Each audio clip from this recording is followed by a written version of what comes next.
Genesis toko fahenina.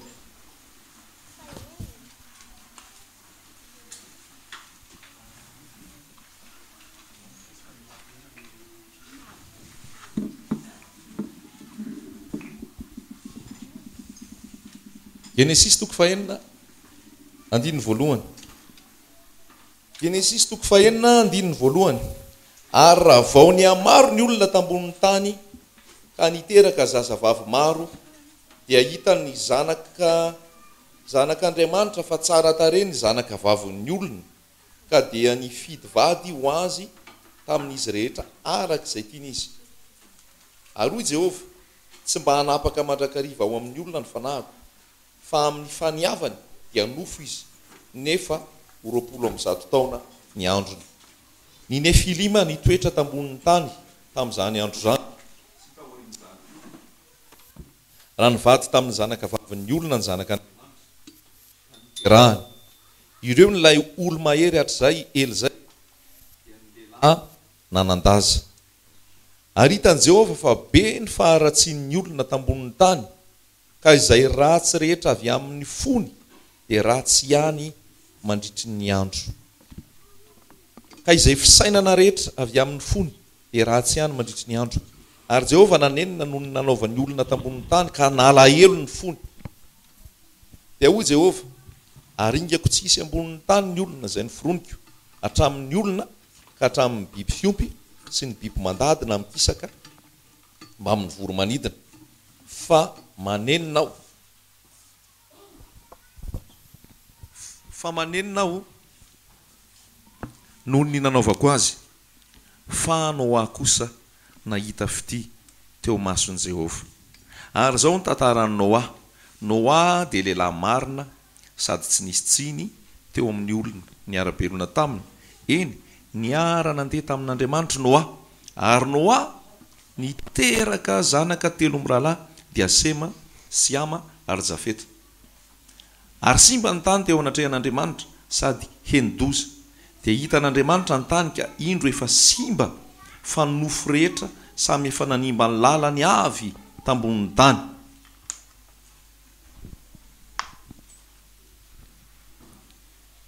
Amen. Tamin'ny Genesis toko fahenina, tany ampiandohana tany zany no mamaky an'ity teny ity sika. Fa raha mamaky azy sika amin'izao fotoana izao dia tena hoe ny tompoko zao mahita hoe tena enidoza ny tany. Tsy mahita ve nareo fa enidoza ny tany? Tsy mahita ve nareo fa tena hoe fa tena simba ny tany teo anatrehan'Andriamanitra, ary tena hoe simba ny tany amin'izao fotoana? Tsy mahita an'izany ve ianao? Tena hoe simba ny fisainana, simba ny toe-po, simba ny toetrandro ary efa miovaova, simba ny natiora, simba ihany koa miaraka amin'ny natiora ny fiarahamonina. Ary ozy ny tompo hoe tsisy hevitra fa hopotehana. Zavatra tiana zarena amintsika ihany koa dia zao, me simba sy me ratsy zao rehetra zao. Paoly dia milaza mihitsy hoe araroty ny andro anaovan-tsoa fa ratsy zao fiainana zao. Ratsy ozy izy zao fiainana zao. Iza mahita zao fiainana zao fa mbola tsara? Tsangana e tanana. Araroty ny andro azo anaovan-tsoa fa ratsy zao fiainana zao. Ao amin'ny Romanina 9 izy dia ozy izy hoe zao zavatra rehetra zao izy dia miara misento mba hiandrasana ny fanavotana,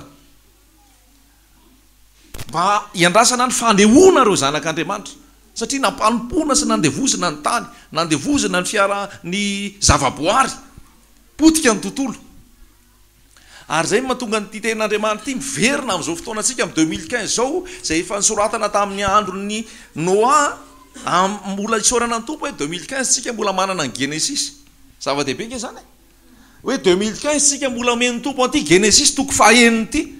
Nefa Genesis zany tany ampiandohana zany, tany amboalohany ela be tany zany, fa mbola vakitsika androany 2015 noho ny herin'ny tompo, noho ny fitiavan'i Jesosy, noho ny herin'Andriamanitra, ary tsy navela mipotika ity teny ity. Hoy Jesosy hoe ny lanitra sy ny tany ho levona, ny teniko tsy ho levona. Be da be nefa nitetika amotika sy andrava sy andravany tsisy iny ny Baiboly tsony, fa ny tompo miasa ary eo foana ny teniny. Ary ny teniny no manokatra anao, masonao, teniny no manova anao, teniny no manamasina anao. dia hita eto fa ratsy ny tany, ratsy zao tontolo zao, ratsy ny fiainana, ary tena loza be ny fisainany olona ozy izy dia tsy mieritreritra afa-tsy zavatra ratsy isan'andro. Ny fisainan'ny olona, ny eritreritry ny olona, ny toe-pon'ny olona, ny zavatra ao anatin'ny olona dia ratsy isan'andro. Zany zavatra zany mandratra ny fon'Andriamanitra.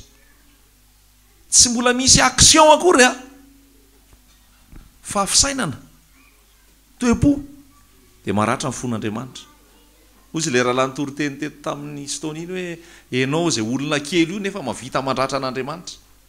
Enao raha eo anatrehan'Andriamanitra ohatran'ny hoe vitsika eo anatrehantsika. Any kely sy bitika nefa ianao mavita mandratra ny fon'Andriamanitra.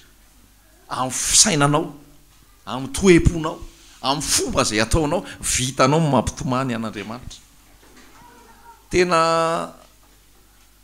Zany hoe tena tian'Andriamanitra loatra zany sika, sensible be ny fon'Andriamanitra, dia raha vao manoty sika, vao manaonao foana sika, dia malahelo ny fony, maratra ny fony. Dia izay ny zavatra hitantsika ato amin'le andininy fa enina hoe Jehova nanenina no nanaovan'ny olona tambony tany ka nalahelo ny fony. Nalahelo ny fony. Amin'ny teny frantsay hoe affligé. Zany hoe naratra mihitsy ny fony zany.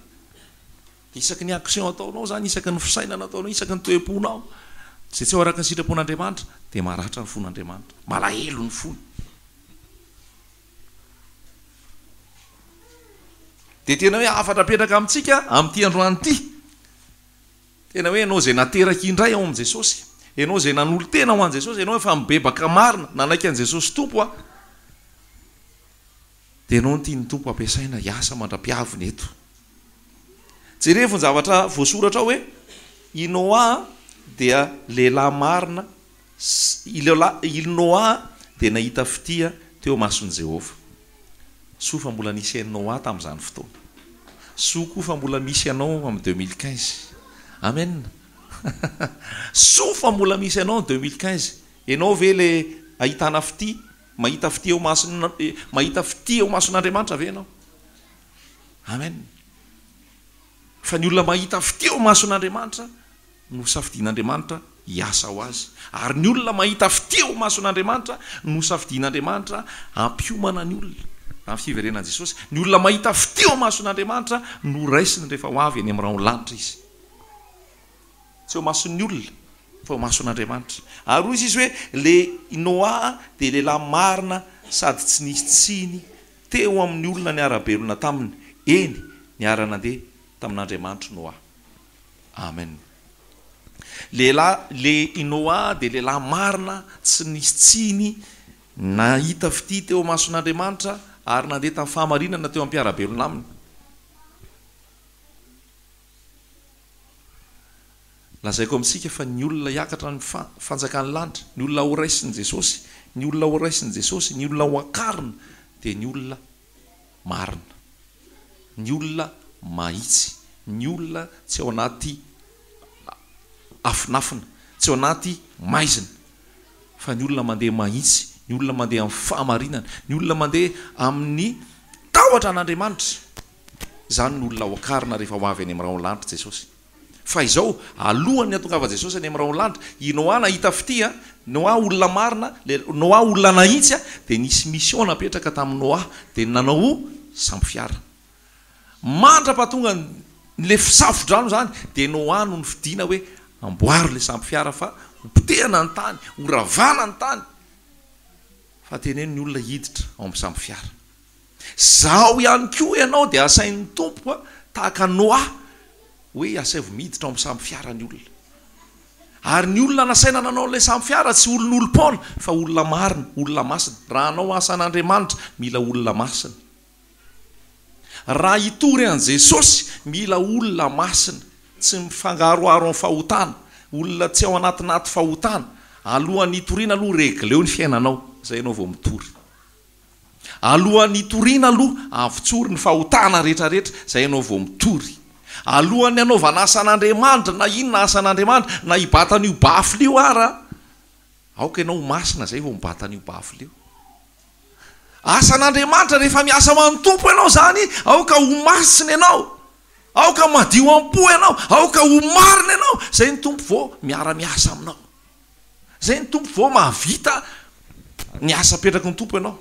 Fa raha olona tsy marina, raha olona tsy masina, raha olona tsy marina, miditra idiran-drano no samby fiara. Samby fiara tsy mahatana no vitanao eo, samby fiara feno gokagoka no ataonao eo, dia ho rendriky ny samby fiara iny. Fa alohany nanaovana ny mission ho an'ny Noa dia hita izy hoe olona marina, olona mahitsy, olona natahotra an'Andriamanitra, olona nahita fitity eo anatrehan'Andriamanitra. Izany hoe alohan'ny irotsahanao an-tsehatra, alohan'ny idiranao, hitaona ny olona, hikikika, hitory, hanambara, hiasa amin'izay sehatra asa rehetrarehetra, efa nodiovon-drano Jesosy venao, efa nao amarin'i Jesosy venao, efa nao amasin'i Jesosy venao. Sa mbola misy zavatra n'izao tontolo izao any aminao, sa mbola misy ota miafikafina any aminao, sa mbola misy zavatra reklamen'ny Satana any aminao. Fa raha mbola misy anjarany Satana any aminao, raha mbola misy fombany Satana any aminao, raha mbola misy zavatra izao tontolo izao any aminao, raha mbola misy fahotana mitoetra any anatinao, dia tsy miseho ny voninahitry ny tompo, tsy ho voakasika ny olona, ary tsy hiara-iasa aminao ny tompo.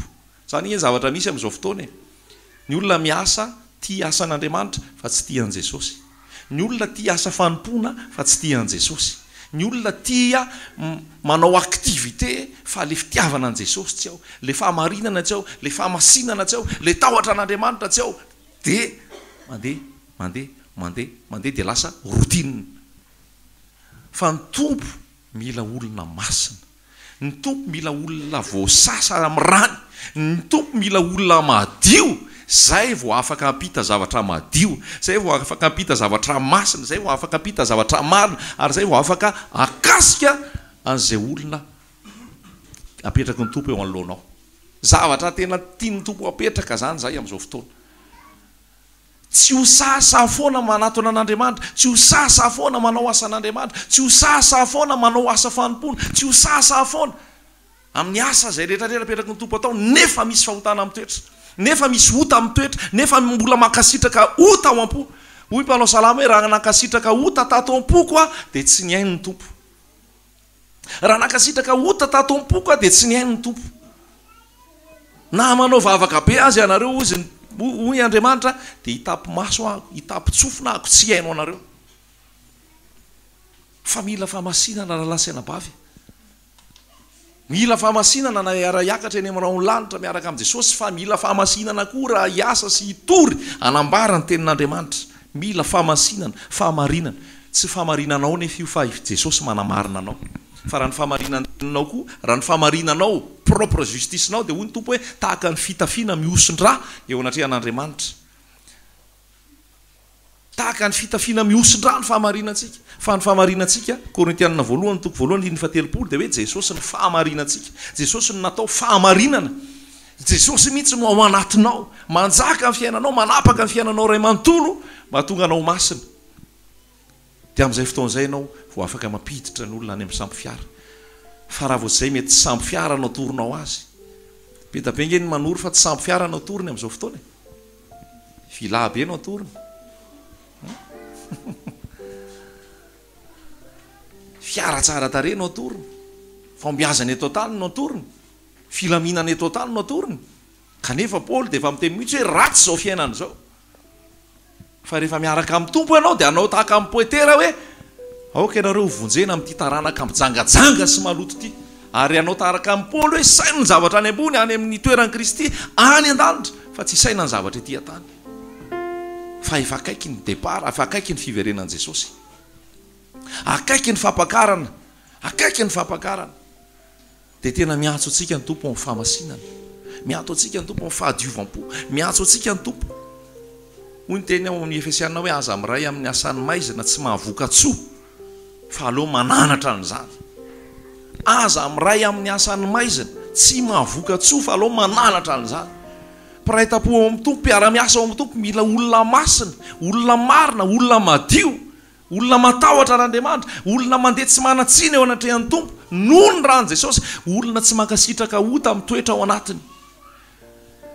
Ao amin'ny Levitikosy ao, Levitikosy mosa numéri, Levitikosy 10, ny fisoronana rehefa andeha ho anatrehan'Andriamanitra dia mila olona masina zany, mila olona madio zany, mila olona marina zany. Dia nanao fisoronana ny Arona, dia mba nanao fisoronana koa ny zanaky Arona Rola. Fa zanaky Arona Rola rehefa niditra hanao fisoronana dia hoy ny voasoratra hoe afotsizy netiny teo anatrehan'Andriamanitra.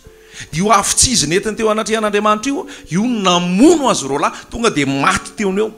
Maty teony eo teo anatrehan'Andriamanitra satria afotsy izy no nentina teo anatrehan'Andriamanitra. Ary raha nanao izay fanompony izay izy olona ny sotro, olona mambo. Be da be koa no manao afotsy izy amin'izao nefa amin'ny fanompona an'Andriamanitra. Be da be no manao fiainan'izao tontolo izao sy ny fomban'izao tontolo izao nefa sady manompo an'Andriamanitra. Manana asa fanompona, manana andraikitra eo anatrehany hoe fiangonana sy zay mety hoe sehatra napetraky ny tompo nefa mitondra afotsy izy, afo maloto, afo tsy ankasitrahan'Andriamanitra. Saorana ny tompo fa tompo moa mamindra fo dia tsy namono izy. Fa ozy izy hoe alao hiaraka eo ihany ny vary sy ny tsiparifary fa raha vao isoronareo ny tsiparifary sao dia maty koa ny vary. Fa alao andeha daholo eo izy ny tompo, alao anireo vary, alao anireo ny tsiparifary. Fa ho avy fotoana hijijana azy hitokana ny vary, hitokana ny tsiparifary. Dia tsy namono ny tompo noho ny famindrapony. Fa amin'izao fotoana izao dia efa miaraka eo daholo zany ny vary sy ny tsiparifary. Fa ny tompo malala hoe ty vary, ty tsiparifary. Ianao koa malala hoe za ve vary, za tsy ve tsiparifary. Fa ny tsiparifary ozy izy dia alefa any amin'ny afo dia hodorana. Fa ny vary no akarina miditra any an-tsompotra. Mila vary Jesosy. Mila vary Jesosy fa tsy tsiparifary. Mila vary Jesosy fa tsy tsiparifary. Vary mitoetra tsara, vary tena tsy misy tsiparifary. Zao zany le fotoana ny hoe fifangaroana, confusion. Fotoana vavaka daholo izay mivavaka, mihira evangelika daholo izay mihira evangelika, mitory daholo izay mitory. Dia hoy ny tompo hoe alao samy mitory eo alao samy mitory eo fa tonga ny fotoana miakatra ny vary, tsiparifary taraiky. Dia nio izay lazain'ny ten'Andriamanitra. Enoy fanamasina, fanamasina hitarika anao. Tenao hitoeranao amin'ny fahamasinana, hitoeranao amin'ny tahotra an'Andriamanitra, hitoeranao amin'ny fahadiovampo hatramin'ny farany. Ao amin'ny Luka 7:10 dia milaza mihitsy hoe ny fiverenan'i Jesosy dia ohatrany tamin'ny andro Noa. Zany hoe amin'ny Genesis 9:1 ny olona variana. Zao zany fotoana tena hoe mabe fialamboly. Zao fotoana mabe fialamboly, mabe kilalao. Atao mihitsy zany izay tsy hampavezabesatra ny olona fa mijery teknika foana mba mialaala voly foana. Dia lasa tena ohatrany hoe miala voly foana, miala voly foana, miala voly foana dia tsy sérieux mihitsy eo amin'ny tompo. Fa ao amin'ny tompo tsy miala voly, fa ao amin'ny tompo tena mila fahamatorana. Tamin'ny andro Noa ozy izy dia nitenenina ny olona fa ny olona tsy niraharaha. Noa zany efa niteny hoe midira amin'ny samby fiara nareo miomana fa ho vita io samby fiara io dia ho ampidirinao satria ho saforina ny tany. Fa ny olona tsy niraharahan'izany fa ny olona ozy izy nanao trano, nanambady, nampanambady ny zanany, nanao ny aktivité rehetrarehetra teto tany. Tsy nieritreritra ny mandrakizay, tsy nieritreritra ny mandrakizay fa variana, variana, variana. Aza variana ntsony amin'izao tsika. Napetraky ny tompontsika hiaina eto tany fa tsika tsy maharitra eto tany. Napetraky ny tompontsika hiasa fa tsy asa no arenantsika. Napetraky ny tompontsika handray karama fa tsy ny karama no arenantsika. Napetraky ny tompontsika hamelona vady aman-janaka sy hanao ny asa rehetrarehetra fa Jesosy no arena ho antsika. Arakaraky ny mabe zavatra ataontsika dia tado adinontsika. Donc evakitsika ho amin'ny Matthieu 2:20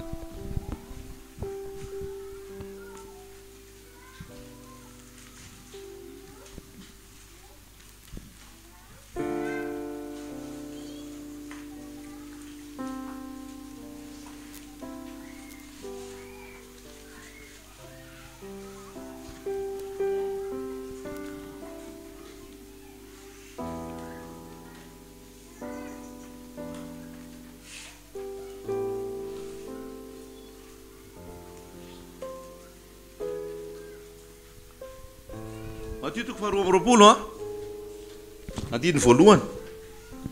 ary jesosy namaly dia nilaza fanoharana tamin'ny ndraika nanao hoe ny fanjakan'ny lanitra dia taka ny mpanjaka izay nanao fanasana fampakaram-bady ho an'ny zanany lahy, ary izy naniraka mpanompo ny antso izay efa nasaina mba hakao amin'ny fampakaram-bady, fa tsy nety ho avy ireo. Dia naniraka mpanompo hafako indray izy ka nanao hoe lazao amin'izay efa nasaina hoe indro efa voavoatra ny nahandroko, efa voavony ny omboko sy ny nafahiko, ka efa voavoatra avokoa ny zavatra rehetra, koa mankanesa ty amin'ny fakaparam-bady ianareo. Nefa tsy nahoany akory zany, fa samy lasa nandeha izy, ny anankiray ho any amin'ny sahany, ny anankiray ho any amin'ny varony, ary ny sisa ny sambotra amin'ny mpanompony dia nisetrasetra taminy ka namono azy.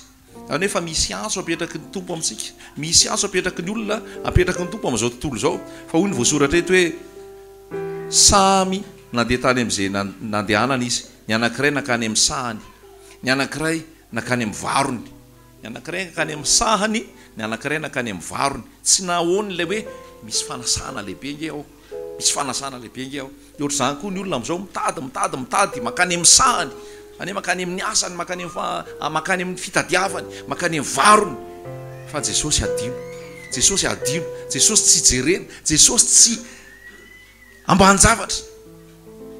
Fa tena hoe apetraky ny tompo hoe rehefa miaraka amin'ny tompo ianao dia Jesosy prioritaire amin'ny fiainanao, Jesosy prioritaire amin'ny fiainanao. Vakio koa ingany amin'ny Luka 4:40.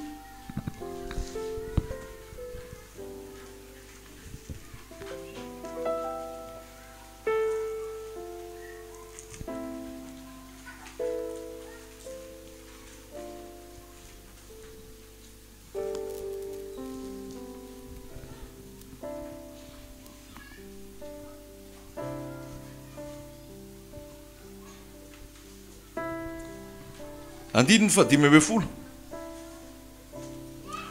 Ary ny anankiray tamin'izay niara nipetraka ny hina taminy dia nandray izany ka nanao taminy hoe sambatra izay hinan-kanina ao amin'ny fanjakan'Andriamanitra.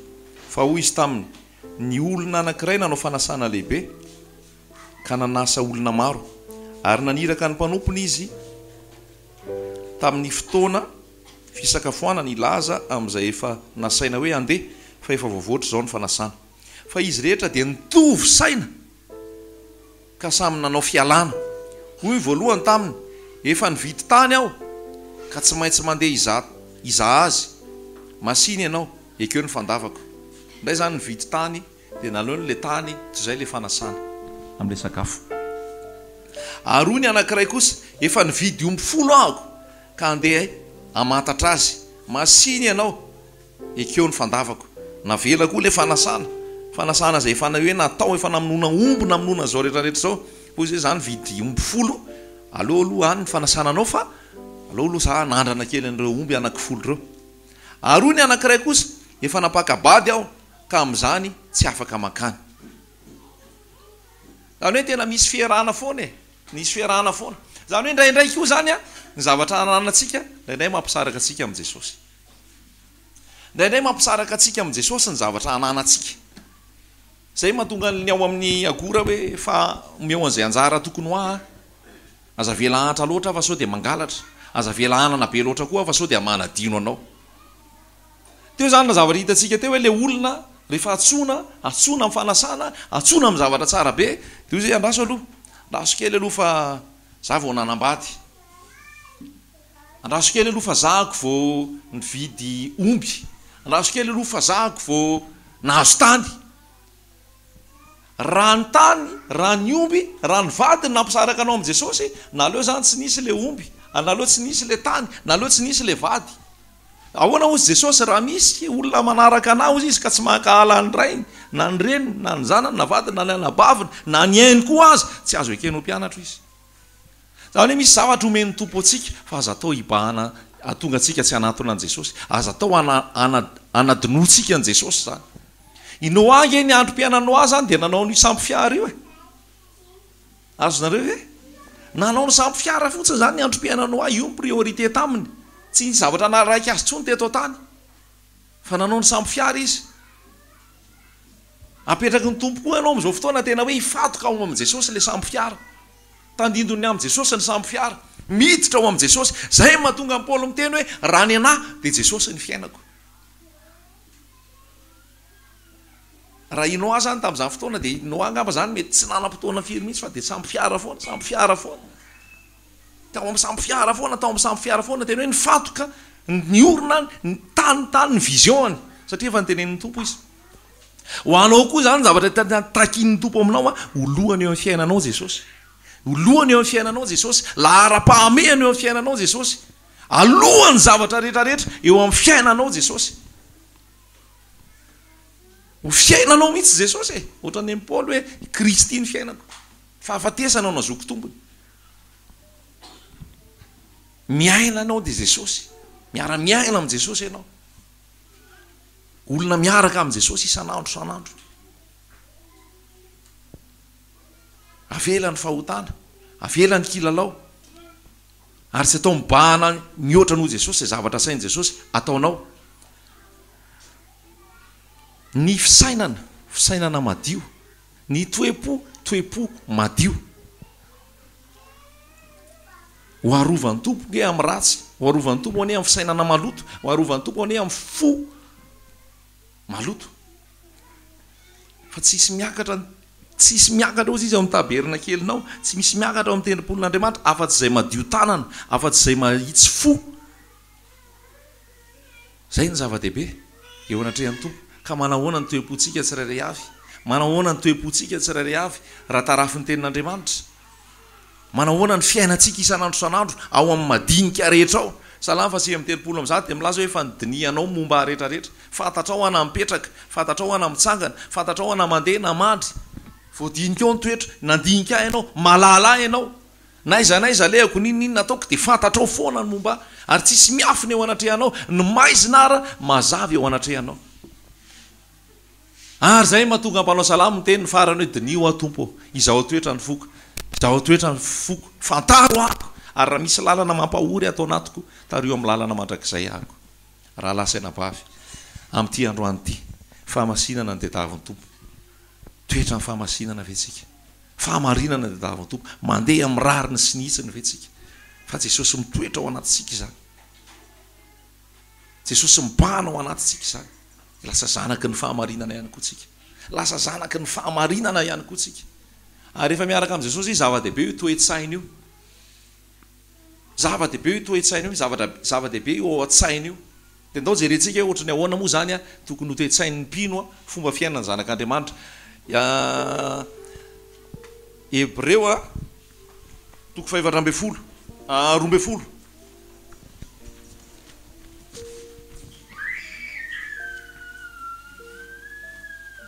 Andininy fahatelo. Hebreo toko 12 andininy fahatelo.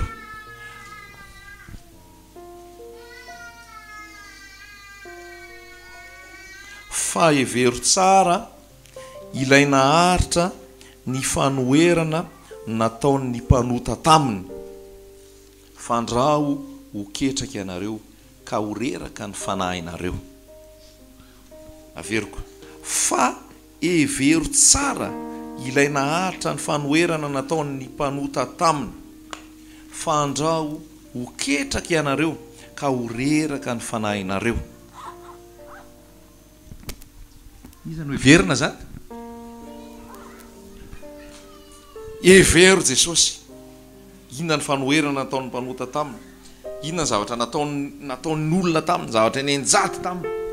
Fa rehefa mifatoko eo amin'ny Jesosy ianao a, zay le hira nataontsika tamin'ny voalohany hoe tsisy antony daholo ny ambiny rehetrarehetra. Rehefa Jesosy no heverinao, rehefa Jesosy ny saininao, rehefa Jesosy no ifantohanao, dia tsisy antony daholo ny ambiny rehetrarehetra.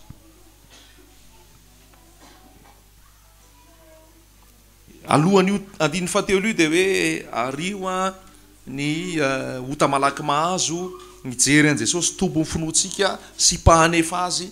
Zany hoe tena hoe miaina ao amin'ny fanatrehan'i Jesosy. Hevero ilay niaritro any fanoherana nataon'ny mpanota taminy. Fandraho ho ketraka ianareo ka ho reraka ny fonareo. Zany hoe mba tsy hareraka anao, mba tsy haketraka ny fonao mandritra zao fandehananao mandra-piavan'i Jesosy zao, dia saintsainy foana momba an'i Jesosy.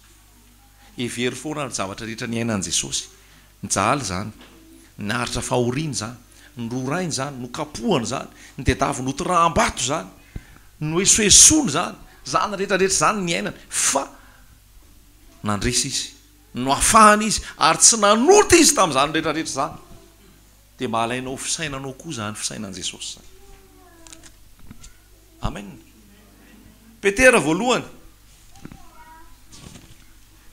Petera voalohany toko faefatra.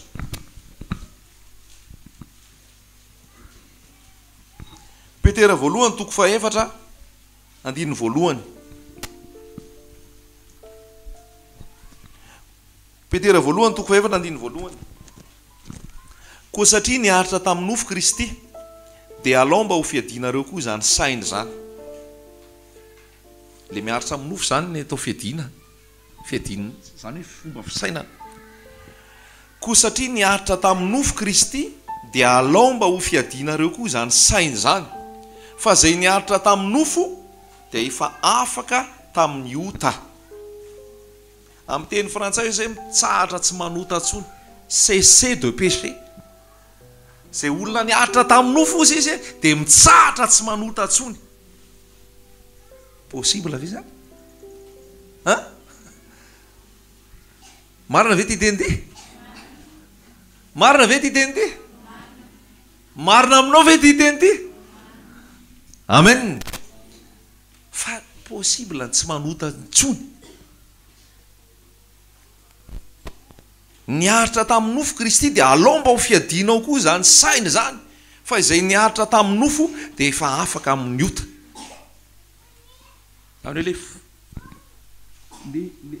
Ahoana le zany? Izay rehetra niaritra tamin'ny nofo, izay rehetra niaritra tamin'ny nofo, Kristy niaritra tamin'ny nofo, dia alao mba ho fiadinareo koa zany sainy zany. Fa izay niaritra tamin'ny nofo dia efa afaka tamin'ny ota. Inona ny dikan'izay? Verina tamin'ilay fitoriana maly ihany hoe izay nanaiky ny azo fijaliana dia afaka ny amin'ny ota. Azonao ve? Izay manaiky ny azo fijaliana Jesosy Kristy dia afaka tamin'ny ota.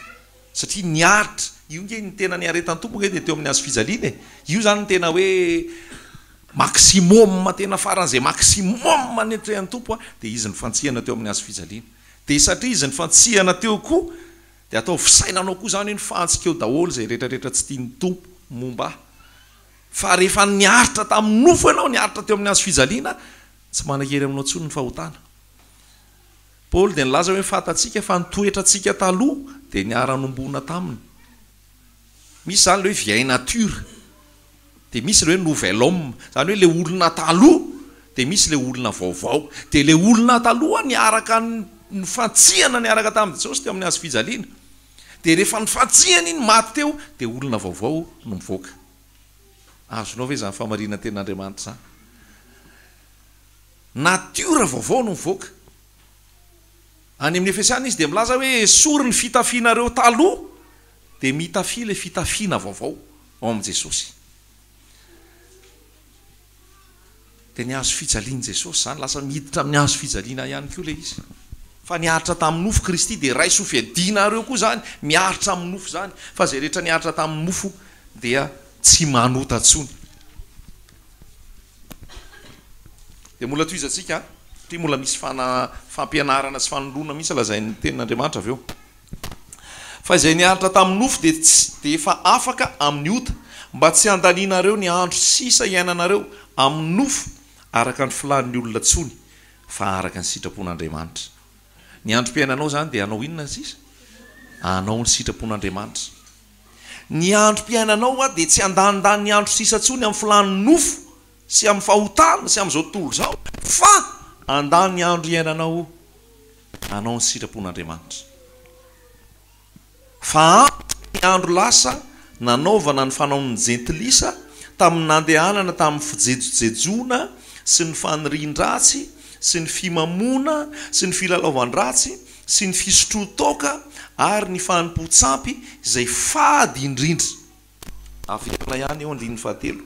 Fa ampy izay ny andro lasa ho nanaovana ny fanaon'ny jentilisa tamin'ny nandehanana tamin'ny fijejojejona sy ny fanirian-dratsy sy ny fimamona sy ny filalaovan-dratsy sy ny fisotrotoka ary ny fanompo-tsampy izay fady indrindra. ary gaga izy ireo satria tsy miara-miazakazaka aminy ianareo amin'izany fanaranam-po amin'ny ratsy zany ka teneniny ratsy nefa ampamoahan'ilay efa vonona hitsara ny velona sy ny maty izy. Misy fiovana zany eo, hafa mihitsy ny fiazakazahanao. Ampy zay ny androna amin'ny tany fok zay ny amin'ny fahotany. Ampy zay ça suffit ozy ny amin'ny teny frantsay. Ampy zay ny fanaovana ny fanaony jentilisa.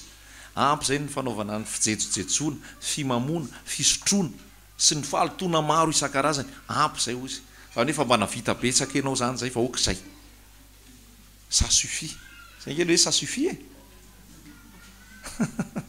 Zay ny dikany hoe ça suffit ko. Efa c'est assez. Ampy zay fa alao mba miaraka amin'ny Jesosy amin'izay. Ozy le hira hoe ry tompo mpamonjika malala endre ny fitiavanao. Mo inona ny zavatra ataoko mamonjy ireo mpanota namako. Ny andro sy fotoana efa lasa dia be ny very. Fa vitsy ny mba azoko nomena sy lany nanom-poko anao Jesosy. Dia ozy izy hoe tenaiko fa mbola isy ny fotoana izay hanom-poko anao Jesosy. Amen. Isa main'izay zay. Tsisy main'izay zay. Ry tompo mpamonjiko malala. Tena hoe ampy zay andro lasa nanaovana fahotana zay. Dao amin'izay hiaraka amin'ny Jesosy. Dao amin'izay hiaraka amin'ny Jesosy. Dia raha fantatry mialoloha Jesosy dia niditra mialoloha. Raha fantatry mialoloha Jesosy dia tsy nanao dégâts be da be. Fa nanao dégâts be da be raha mbola manatona mbola mandray anao foana Jesosy. Amen. Raha mbola nanao dégâts be da be ary mbola manatona anao foana Jesosy ary mandray anao foana Jesosy. Na inona dégâts nataonao na inona dégâts nataonao. Miantoka Jesosy. Manarina Jesosy, manovo Jesosy. Ampy zay ozy izy ny zavatra nataonao tahaka ny fanaony jentilisa. Gaga izy hoe tsy miara-miazakazaka tsony ianao. Fa lasa izy ianao efa tsy hany tsony. Tsy hany tsony. Fa hany amin'ny Jesosy. Hany amin'ny Jesosy. Inke fiverenana Jesosy tampotampoka e. Tsy fantapatatra mihitsy io, mety rehefa avy eo, mety rariva, mety rapitso, fa tsy ela tsony. Fa mila vonona foana ianao. Mila vonona foana ianao. Mila mamantatra ny andro sy ny fotoana ianao. Fa namasina mitarika anao amin'izany hoe amin'ny andro sy ny fotoana zany. Fa ny tompo efa mampafantatra anao amin'ny andro sy ny fotoana. Tompo ara malala, tompo ny teny tamin'ny fariseo hoe nareo izy mahay mamantatra ny andro sy ny fotoana hoe rehefa ohatra ka menamena ny faravodilanitra dia ho tsara ny andro sy ny sisa sy ny sisa. Dia hainareo mamantatra an'izany dia ny fotoana ny fihaviany zanak'olona ve tsy ho fantatrareo. Fa fenoiny. Aroka ianao fenon'ny fanamasina dia atoron'ny tompo anao hoe tena fotoana tokony foazana zao, fotoana tokony elana fahotana zao, fotoana tokony hanamasinana tena zao, fotoana tokony tena hoe isaintsainana ny fanjakan'ny lanitra, fotoana tokony hoe ahoana moa ny ataoko indray zao mba tena ampijoro tsara, ahoana ataoko indray zao mba tena ampitoetra tsara, ahoana moa ny ataoko zao mba tena mba hanaratolona bebe kokoa. Ataoko ahoana ny fijeriny manodidina ho very. Tahoana fijeriny ray taposy ny ray aman-dreny ho very. Fa ny voalohany dia mivavaka. Dia ny faharoa rehefa manokatra lalana ny tompo dia mitory, mamafaza. Fa alohan'izay rehetrarehetra zay dia mila olona mahita fitio anatrehan'i Jesosy. Mila olona marina, mila olona masina. Jesosy ihany mahavita manamasina sy manamarina anao. Aoka ny zavatra ao an-tsainao, zavatra tsara laza, zavatra manakaja, zavatra membonahitra, zavatra madio no saintsainao mandrakariva mba tsy haratra tsony ny fonony ray. Ampy zay nandratsana ny fony zay. Ao Filipianina koa dia misy an'izay hoe tsika moa mbola mandeha amin'ilay hoe inona avy ny fomba fisainana. Dia ndao jerentsika indray ny Filipianina.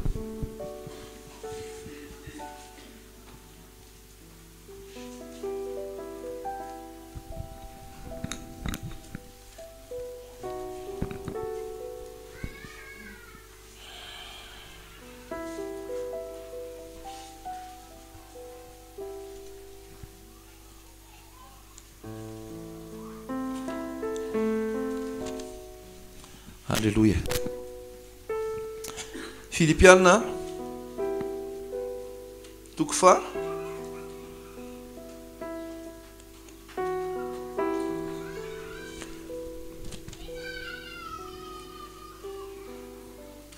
toko fa efatra sotra Filipiana toko fa efatra andininy fahavalo farany rahalahy na inona marina na inona manan-kaja na inona mahitsy na inona madio na inona mahateo-ty na inona tsara laza raha misy atsara-panahy ary raha misy dera dia evero izany izany zavatra takin'ny tompo amintsika amin'ny teny frantsay izy dia mazava kokoa hoe aloha zay zavatra manan-kaja zay zavatra mahitsy zay zavatra madio zay zavatra mahateo-ty zay zavatra afaka ajaina zay zavatra mendrika noderaina zay zavatra mendrika omena voninahitra aoka izany no amenainao zay ny tiany hotenenina any hoe aoka zay zavatra maka ankasitrahan'ny tompony saintsainao aoka zay zavatra momba ny fahamarinana no saintsainao aza mieritreritra anao ratsy aza mieritreritra malifaty aza mieritreritra no anao zavatra mahamenatra sy maloto fa aoka izany no saintsainao mandrakariva amen zava-dehibe zany le havana malala zava-dehibe zany taka ny amin'ny andro Noa tsika izao zavatra hitatsika eo amin'io Noa io dia izao Noa ihany ny tafiditra dia nivady aman-janany zay ihany tsisy akoatran'izay Noa mivady dia ny zanany sy ny vanatony minoan Jesosy tompo dia vonjeny ianao sy ny ankohonanao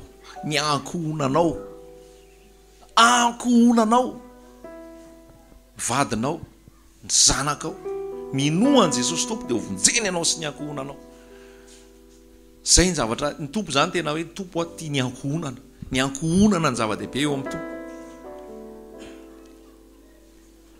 ianao ray aman-dreny tompona anjaikitra ny amin'ny zanakao ianao lehilahy tompona andraikitra ny amin'ny vadinao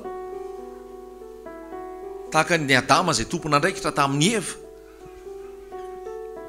mba tena anaiky an' Jesosy daholo ny ao an-trano mba andohalika eo anatrehan'ny tompo daholo ny ao an-trano anaiky ny famonjeny Jesosy daholo ny ao an-trano fa rehefa ianao ny olo marina rehefa ianao ny olo masina ianao ny raim-pianakaviana ny rehetrarehetra ao amin'ny fianakavianao ao amin'ny lenao raim-pianakaviana iny ny anaran'i Jesosy manaiky amen mba tsy taka ny lota hoe tsy tafiditra ny vanatony fa mbo tafiditra daholy olona masina olona marina olona matahotra an'Andriamanitra mampirisika ny olona hibebaka mampirisika ny olona hitady fahamasinana mampirisika olona hiala amin'ny fahotana mampirisika ny olona handeha amin'ny fahamarinana sy handeha amin'ny fahitsiana ary eritreritra ny zavatra any ambony ny amin'ny fiverenan'i Jesosy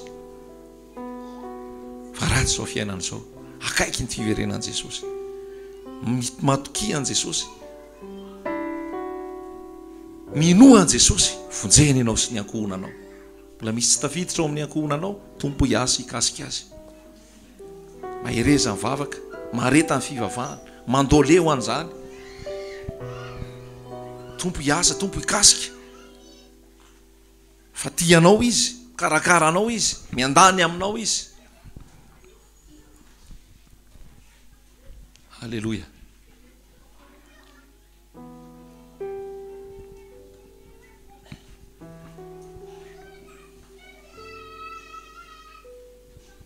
mba tsy ataonao vazivazy ny fiarahanao amin'i Jesosy mba tianao priorité aminao Jesosy fa hoe rehefa tsy hoe rehefa tsisy atao zay vao miaraka amin'i Jesosy amen Jesosy ozy hafa tsy asa fanompona Jesosy mihitsy samy hafa matsy Jesosy sy ny asa fanompona fa Jesosy mihitsy ny asa fanompona zany afaka atao afaka tsy atao fa ianao sy Jesosy mihitsy iny tsy hoe afaka elana na tsy afaka elana fa rehefa miaraka amin'i Jesosy dia miaraka amin'i Jesosy mandrakizay amen amen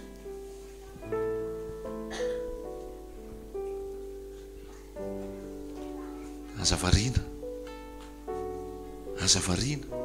aza manota veloany fahotana fa vitan'ny tompony famonjena fa ianao mila mandray amin'ny finoana andresenao an'izany.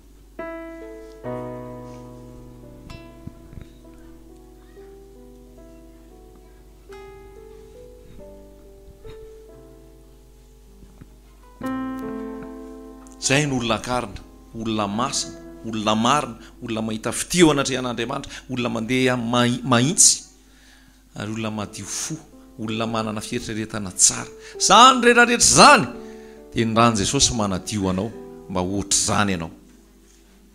Dia hitoetra eo aminy ianao, kolokoloy ny fifandraisanao miaraka amin'i Jesosy. Kolokoloy ny fifandraisanao miaraka amin'i Jesosy.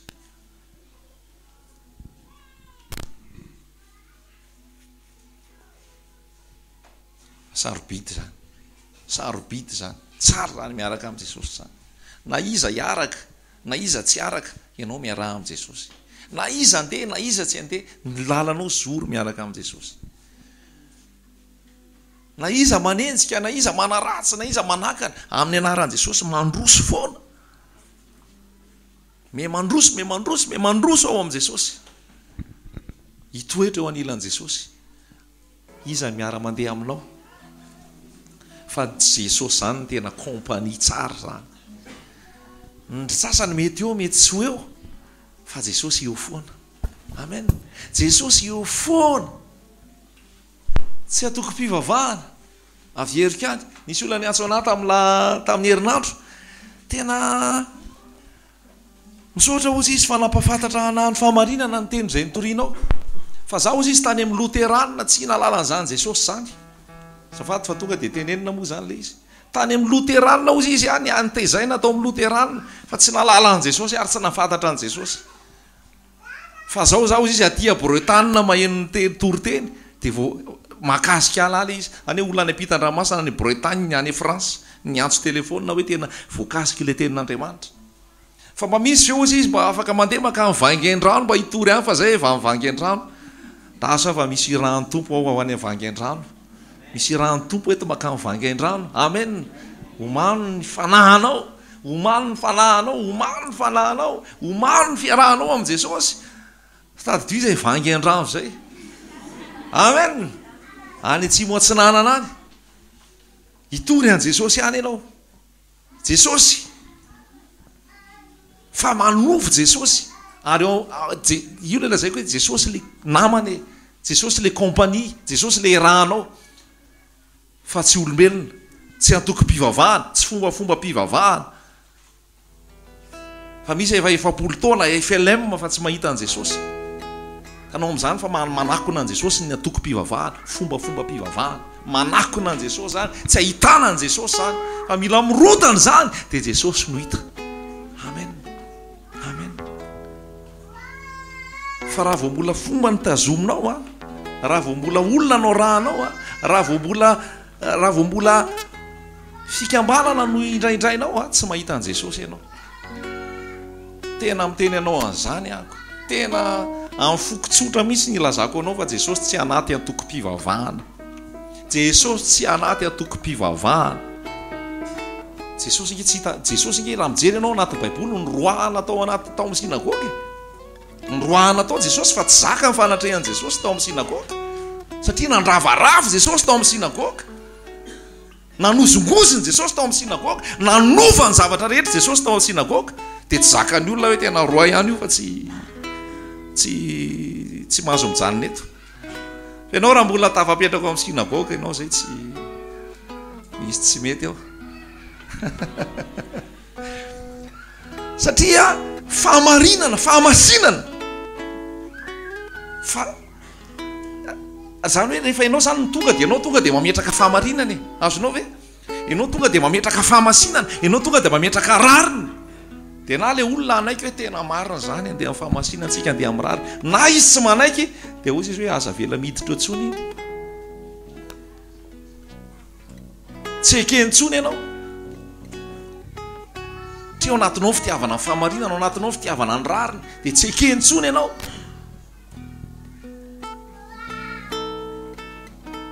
Fa Jesosy tsy namorona antoko-pivavahana. Lazaiko ihany zay. Jesosy tsy namorona antoko-pivavahana.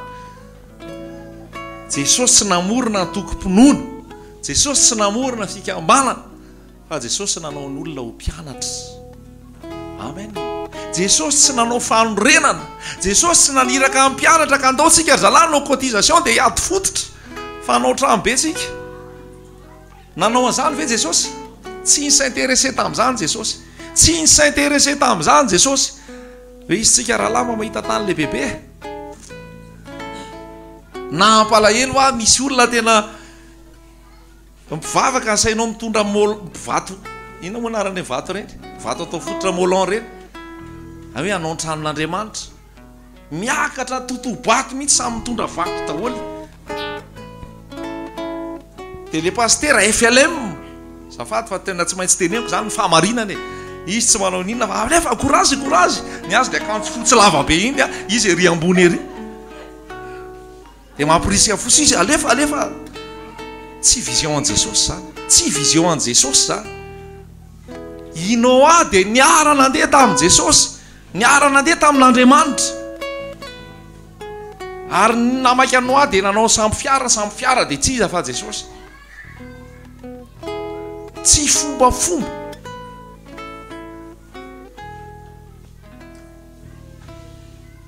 Maika ny filazantsara, maika ny fampibebahana olona, fa tsy favesarana olona amin'ny resaka vola sy zavatra rehetrarehetra.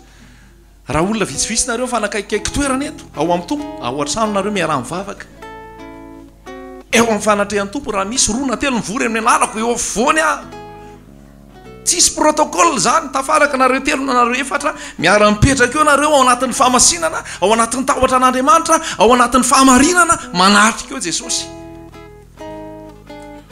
manatrika eo Jesosy, satria Jesosy ao anatinao dia raha ianao iaraka amiko Jesosy koa ao anatiko dia samy ao anatsika Jesosy, dia rehefa miaraka mivorytsika inona zany ny zavatra mitranga ao? Jesosy, fahamasinana, fahamarinana, fitariany fanamasina.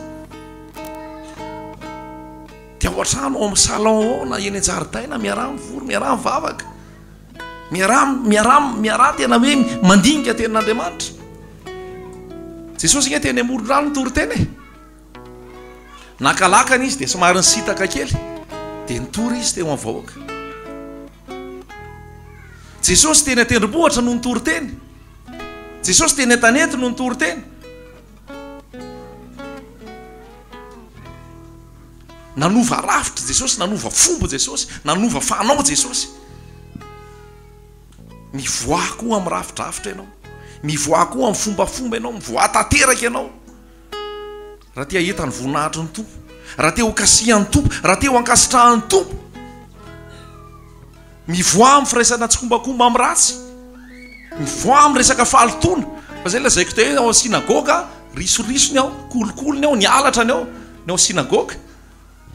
Ho tagatra ao dika an'ilay sinagoga tiako tenena.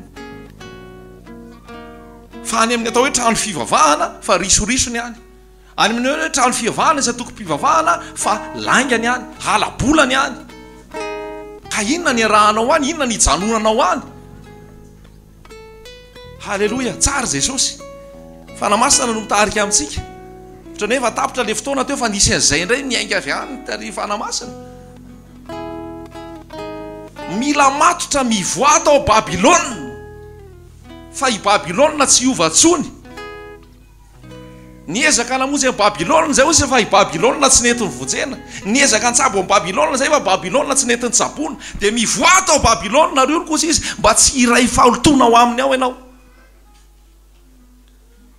Nisy fotoana ange Jesosy mba nandrava ny telopolo ihany, hoe tena niraisy ny karavasy a, nikapohany daholo ny rehetrarehetra teo a.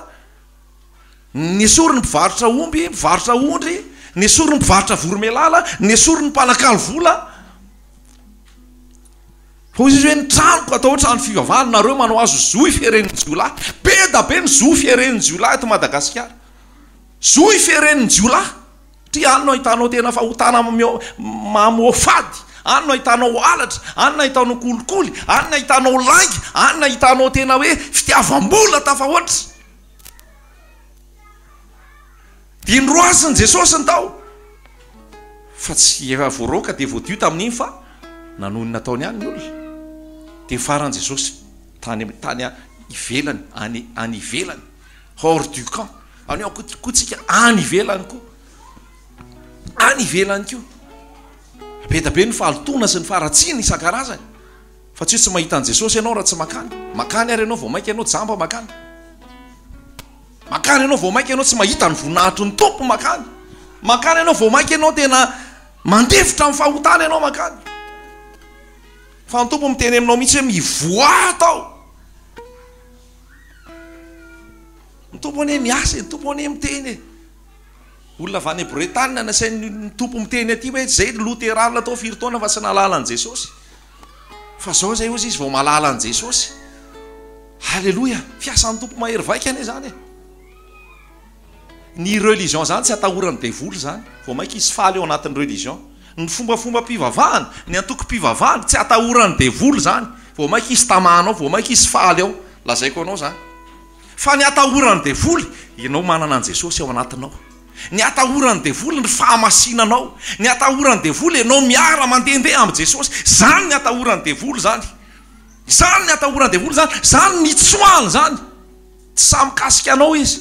Rehefa ao anatinao izy, rehefa ao anatinao Jesosy, rehefa ao anatinao Jesosy, tsy samikasika anao izy.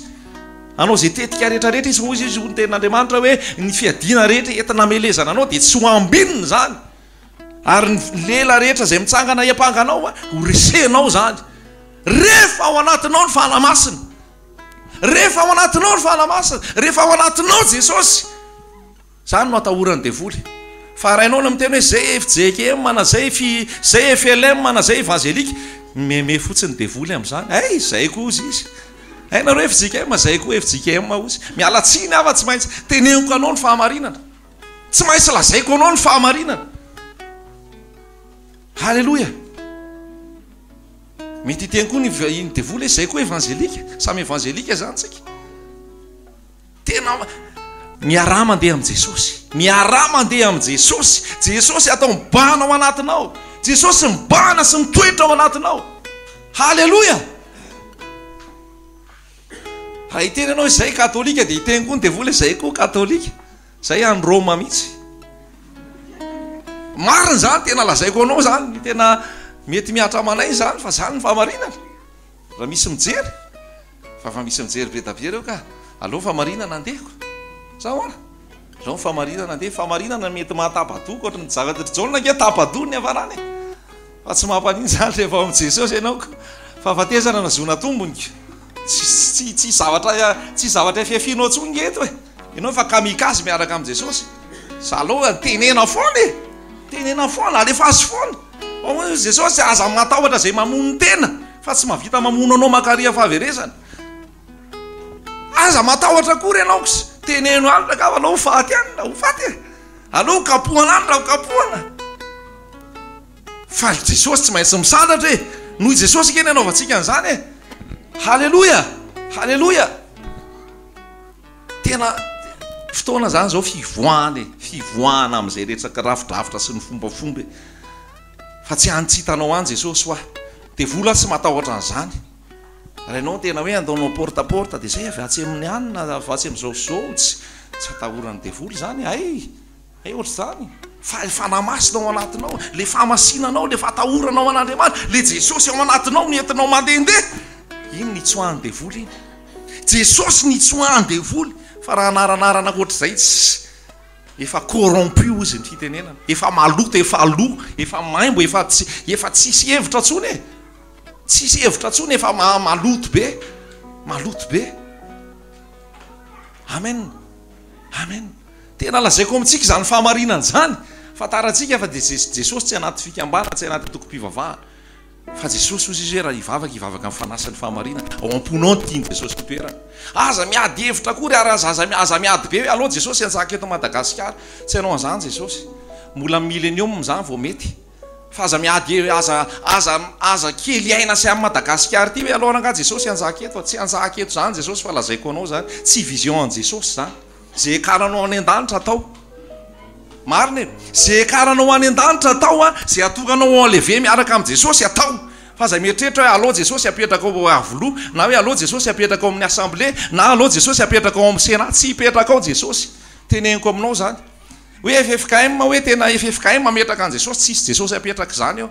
jesosy tsy hipetraka eo zany ho alazaiko anao ty fanjakana ty fanjakana idevolo no mitatana an'ity ny illuminati ny franc-maçon jesosy tsy ao anatin'ny franc-maçon tsy ao anatin'ny illuminati tsy isy hoe président république zany ka ho kristianina tsisy an'izany manofotsika raha zany no etreretsika manofotsika raha zany no etreretsika fa io complot io rehefa lazay ndralahy misa foana nouvel ordre mondial satana daholo mitatana an'ireo nareo manao politika reo arake olona fa mifakafantatra daholo reo fa mifampiady fotsiny fa satana daholo ny tompon'ireo satana daholo ny ao ambadika io faoka isokatra masosika hoe ny fanjakatsika tsy ety atany zay ny lazain'i jesosy hoe nyfanjakako tsy eto am'izao tontolo zao jesosy lalain'olona fa atao mpanjaka fa tsy nety jesosy inge zay nge natafitohana an jiosy satria netrenetiny hoe ty jesosy ty nga tena ty ny mpanjaka ty ny rôla ho apetratsika am'izay fa ho afaka fanadevozany romanina am'izay tsika tsy zany ny zavatra nitranga maty teo amin'ny azo fijaliany jesosy de tsy nekeny hoe sy kai tsy izy zany iny fa tafitohinana la zaiko anao fa ty tany ty me ratsy ty me potika ty ary jesosy tsy anjaka eto zany hoe madagasikara ho an'ny kristy zany manofy ianao tsy zay le vision ianao tsirairay avy raha ianao manana an jesosy de ekeko fa raha hoe ny firenena ray manontolo hoe anana an jesosy tsy possible zany tsy sujet de prière akory ary zany marina sady izy zany zay ny fahamarinana ndrainy anao reraka mivavaka be am'izany akoa nefa tsy za mihitsy mivavaka tokony atao tsy isy hoe madagasikara ka hoe anaiky an jesosy daholo tsy marina zany tsy izy hoe ivavaka amin'ny firenena hoe jesosy no anjaka hoe tsy marina zany tsy zay ny vision an jesosy efa amboamboarina daholo ty hoe ianina indray no apetraka eo ianina indray no apetraka eo jesosy tsy miditra amin'io mihitsy fa ny fiainanao eto fotsiny miaraka amin'ny jesosy izy ny aro anao am'izay fiainanao eto sy ny fiarahanao eto mandrapatonga ny eny am'raha ny lanitra fa ty système ty zany efa système mapotika tena système satanika be daholo ny eto e fa ianao mivoaka an jesosy ao anatin'izay eto am'izao tontolo zao anao fa tsy an'izao tontolo zao zay nge nivavaka nataon jesosy am'y sala jaona toko fa 17 tsy hoe sorina izy am'izao tontolo zao fa iarovana azy am'y ratsy mba ho arovana izy tsika zany ho arovana eto tompo zany mampiasa ny zavatra rehetrarehetra fa ianao arovany tompo ianao arovany tompo fa miara mandehana am' jesosy miara mandehana am' jesosy voaka ny système mihitsy zany voaka ny rafitra sy ny fombafomba zany tena hoe fomba an jesosy am'izay miara mandeha am' jesosy noa de niara nandeha tamin'andriamanitra ianao koa miara mandeha am' jesosy miara mandeha am' jesosy hoalan'ny olona rehetra reo noho ny anarako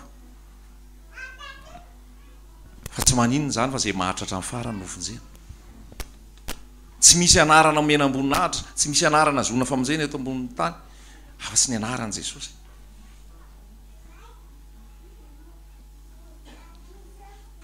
ty zany efa miazakazaka ho amin'ny fahaverezana ty zao tontolo zao ty le système mihitsy miazakazaka makany fahaverezana fa ianao sy tombony jesosy tao amen ianao sy tombony jesosy tao miala tao fa ny teny fikasana efa me mandeha daholo ny firaisam-pinoana ny fitambarana sy ny sisa sy ny sisa ianao tsy anatin'izany ianao tsy anatin'izany jesosy ihany jesosy fotsiny jesosy fotsiny fa mafy be le inona moa zany le fisainana sy le zavatra napetraka de ohatrany hoe tsy mpivavaka ianao raha tsy anaty atoko-mpivavahana azonao ve ohatrany hoe anao zany raha miteny hoe za tsy anatin'inina fa za miaraka am' jesosy fotsiny to izy aza koa nisy an'izany tokony mba misy kely any hoe anao atsy amin'ny anina na atsy amin'ny anina tokony mba misy kely ohatr' zay daholo zay ny an'izao tontolo zao fa ianao rehefa miaraka am' jesosy tsisy an'izany ianao hoe tsy haiko za tsy ao anatin'izany haiko tsy anatin'izany amen Eli zany tsy hitanao hoe avaiza zany na avaiza fa zany ny mpaminan'Andriamanitra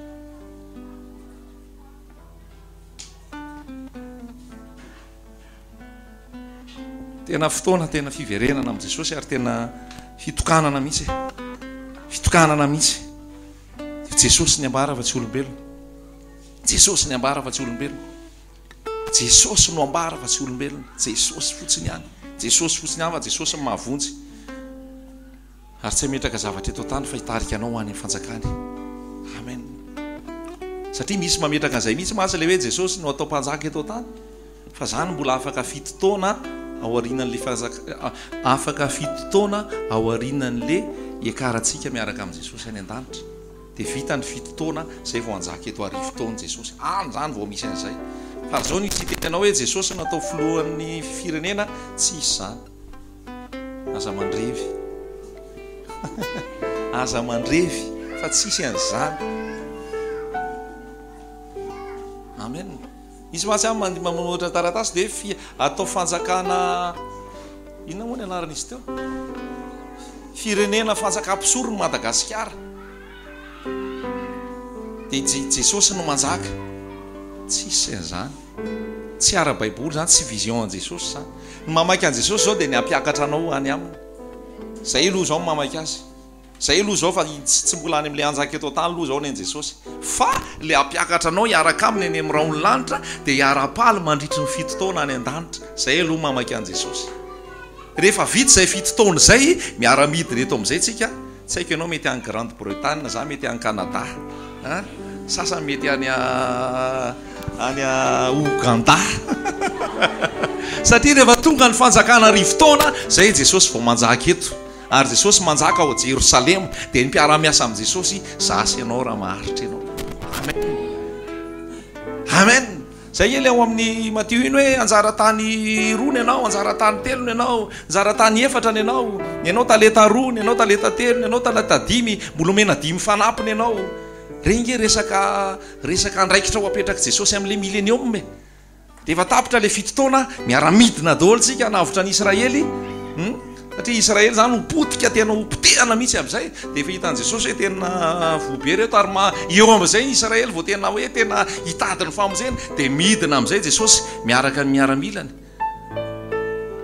dia hanao ny famonjena fatorana Satana fatorana le bibidia alefa ny anaty lavaka any mandritry ny arivo taona eto milamina be zay koa anao zany io bibilava io tsy manaikitra tsony io lioany eo akaiky io zazakely eo akaiky ny lioany io fa tsy manaikitra io lioany io zany rehefa Jesosy manjaka azonao ve zany rehefa Jesosy manjaka fa alohan'izany aloha hoentin'i Jesosy any an-danitra tsika. Amen. Hoentin'i Jesosy any an-danitra aloha tsika fito taona fampakaram-bady zanak'ondry aseho an Jesosy zavatra maro be iray latabatra tsika dia miara misakafo amin'i Jesosy sao dia verina fa tsy misakafo any misakafo any tena misy divay tsara indrindra any marina e hoy Jesosy hoe za tsy ary isotro anareo amin'ity divay ity tsony mandra-pahatonga any amin'ny fanjakana. Jesosy ke rehefa tonga teto tany avy nitsangana tamin'ny maty dia teo amoron-dranomasina nanao trondro any mpianatra e. Jesosy nanao trondro izy efa nitsangana tamin'ny maty sao dia verinao fa ara-panahy be fotsiny fa inao ny tenanao io hovainy indray mpimaso miara-miakatra amin'i Jesosy miaraka amin'ny sakafo amin'i Jesosy tsy haiko izay sakafo tsara be eo. Amen. Divay sisa miara misakafo amin'i Jesosy mbola tena zany tsika fa tena selesta azonareo. Jesosy rehefa nitsangana tamin'ny maty dia iny ny vatany iny hita nasehony tamin'ny Tomasy hoe io ny olatra Jesosy efa nitsangana tamin'ny maty fa Jesosy tsy tratrany hoe voatohan'ny varavarana intsony fa niditra izy dia mivoaka niditra izy dia mivoaka tsika koa zany mety ohatr'izay hoe rehefa amin'le fanjakana arivo taona tsika tsy mila hoe iarisy na senika na inona fa mandeha fotsiny tsika entin'ny tompo amin'izay hitondrana azy tsy mila frais tsy mila ninona fa efa nytompo manjaka azonareo zany ohatrany hoe mena avango kely tsika ny amin'izany zavatra zany fa ho azonao zany raha miara-mandeha amin'i Jesosy ianao zao raha miara-mandeha amin'i Jesosy zavatra tsara be ngely ho avy miaraka amin'i Jesosy voalohany indrindra aloha tena tsara be dia ianao ahitan'i Jesosy hoe hitako any ianao Jesosy ty hoe ay hitsy Jesosy zay tena zavatra tsara be Jesosy ake tianao sao dia anao mieritreritra hoe tsy tianao Jesosy afaka nataon'i Jesosy fotsiny afaka nataon'i Jesosy fotsiny hoe tonga le fotoana fampakarana dia irany ny anjely hoe dana amin'izay fa tonga ny lery mba tsy anao ry tantely ry mamandrato ampiakary daholy afaka ataon'i Jesosy an'izay io dia anao fa ndrasako aty fa Jesosy tsy ohatr'izay Jesosy mihitsy tena andao hidina amin'izay tsika dia tonga eny amin'ny raha ho lanitra Jesosy hitsehana anao satria ianao fofombady. Azonao ve zany? Ianao fofombady. Tsy hoe olona rekritena hiasa any an-danitra ianao. Tsy hoe misy posta ho apetraka anao any an-danitra. Fa ianao fofombady mihitsy ianao amin'le any an-danitra. Fofombadiny Jesosy ianao. Dia zay mahatonga azy hidiny eny amin'ireo lanitra hitsenanao hoe avy amin'izay ry fofombadiko. Alleloia! Avy amin'izay ry fofombadiko, avy amin'izay ry fianseako, avy amin'izay ry epoziko. Efa ely zay niaretanao zay, efa ely zay niedinao zay, efa ely zay tena zavatra rehetrarehetra nitrangy zay, fa avy amin'izay hiaraka raisiko amin'izay ianao. Tsy mahafinaritra anao ve zany? Alleloia! Tsy mahafinaritra anao ve zany? Ho raisin'i Jesosy ianao tsy ho ela fa mahareta kely. Mifalia amin'ny fanantenana, miareta amin'ny fahoriana, mahareta amin'ny fivavahana. Zay le izy. Zay le izy. Jesosy mahalala ny azy. Jesosy mahalala ny azy. Vao maneno fotsiny io trompetra io miova indray mpimaso ianao miara-miakatra amin'ny Jesosy. Halleloia.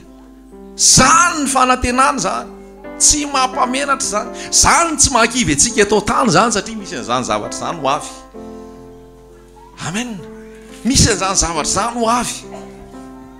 Ary misy mbola tsy tafiditra ny vala dia tianao ampidirina ny vala satria ianao koa anjara anazy. Satria koa anao voasoratra fa azo ny famonjena. Halleloia. Amen. Tiany ianao.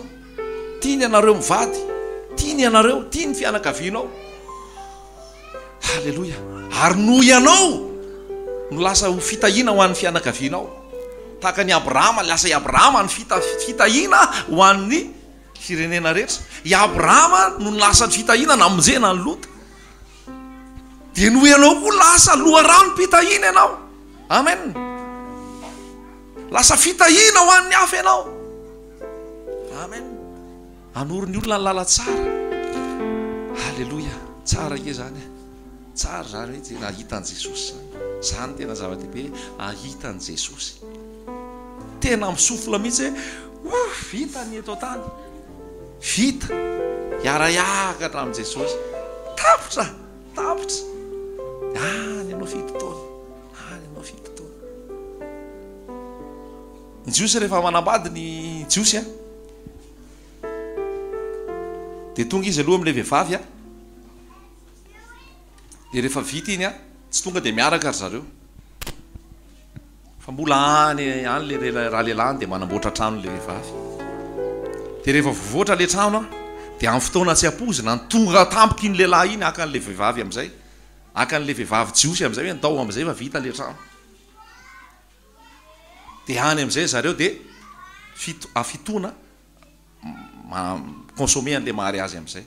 Io tantarany Jiosy, fomba ny Jiosy rehetrarehetra io misy heviny ara-panahy daholo.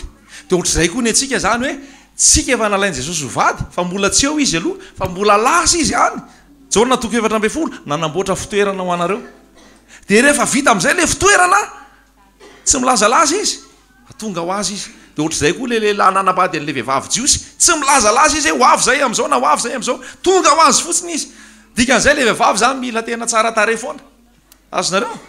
Le vehivavy Jiosy zany mila tafomana foana, ny akanjo manimanitra, tsara tarehy, tsara bika, tsara akanjo sy ny sisa satria amin'ny fotoana tsy hampozina dia tonga le raha lehilahy aka an'le vehivavy. Dia avy eo amin'izay vita an'le lehilahy tsy inona le trano hipetrahany sy sisany aka an'le vehivavy izy. Ohatr'izay ny fomba ny Jiosy. Dia io fomba ny Jiosy io zavatra zay taranaka voafidin'ny fidian'Andriamanitra misy heviny ara-panahy. Dia ohatr'izay koa zany tsika hoe tsika le fofombady ampioman'i Jesosy amin'izao fotoana ary Jesosy any ampanamboarana an'le trano zay efa ataoko fa efa vita. Ary efa ho avy amin'izay izy, fa ho avy amin'izay izy mitsoka le trompetra. Satria le olona koa rehefa aka an'le vehivavy Jiosy le any Israely zany dia mitsoka trompetra zareo hoe ty zay fa tonga ty zay fa tonga akanao. Dia lasa amin'izay le raha vehivavy zany fa miakatra. Dia ohatr'izay koa io an' Jesosy hoe tonga Jesosy ny anjely dia mitsoka trompetra ny anjely. Dia iny amin'izay tsika efa tafaova indray mpimaso dia miara-miakatra any amin'i Jesosy. Halleloia. Dia any miaraka amin'i Jesosy any tsika. Eto tany amin'izany efa aty be. Eto tany amin'izany efa tsy maintsy misy an'le puce iny ianao dia rehefa misy an'le puce ianao tsy maintsy manaiky an'le marika 900 ianao dia rehefa misy an'iny ianao zay ianao vao afaka mividy. Raha tsisy an'iny ianao tsy afaka manao ninino. dia izay kristiananao dia enjehana sy resy eo martiry tsy alohanao hoe tsy maty martiry fa aloha mba miakatra amin'i Jesosy sao dia mbola misy irika ve le martiry sarotra be zany za mieritreritra an'izany aloha mba le fofombady misy fibebahana ihany aorianany le fampiakarana io fa sarotra be ny avojena maty daholo fa tsy alohanao le tonga dia miara-miakatra amin'i Jesosy amen amen miara-miaraka amin'i Jesosy miara-miaraka amin'i Jesosy isan'andro sady araka aminao foana Jesosy alleloia zay no izy zay miaraka amin'i Jesosy io izy ny lalana sy famarina ary fiainana misy iry zay hoe tsy tia anahy tsony dia voly tsy tia anahy ny namako tsy tia anahy ny zao rehetrarehetra zao satria za miaraka amin'i Jesosy miaraka amin'i Jesosy isan'andro dia rehefa Jesosy ny tianao na tsy ho tianao ary zao tontolo zao tsy ahoanao zany amen satria ianao je marche avec Jésus